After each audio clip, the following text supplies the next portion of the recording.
Shinoda Bolen is telling the world that it's time for the women to gather in an effort to begin genuine global peace dialogue. With women at the table, healing and healthy compromise are possible. This is in part because the female brain is wired more for diplomacy and moving between creative and logical processes, which is required in finding solutions.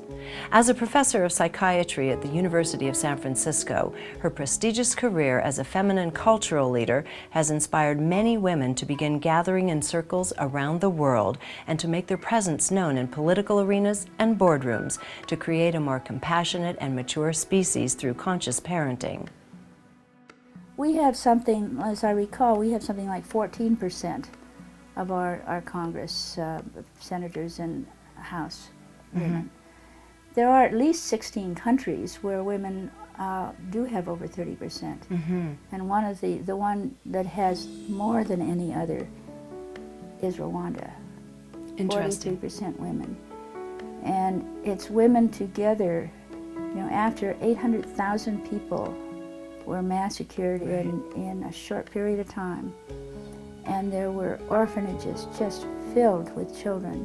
There was women getting together, reconciling with the situation, and deciding out of their maternal instinct that they needed to adopt with no consideration whether they were Tutsi children or Hutu children. That's so beautiful. And so it had to do with what women as a gender have physiologically.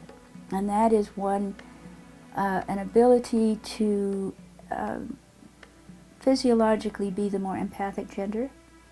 Has to do with how, when stress occurs, men as a gender go to flight or fight. And ever since the research that was done at UCLA in 1991, we know that women tend, when stressed, to want to talk to the other women closest to them. And that when they do, the stress level goes down and the maternal bonding hormone called oxytocin goes up. So essentially, if there's ever to be peace negotiated well in this world, women have to be at the table. This interview is followed by another brief interview with Deborah Koppel-Mitchell, publisher of Spheres Circles magazine and facilitator of numerous women's circles.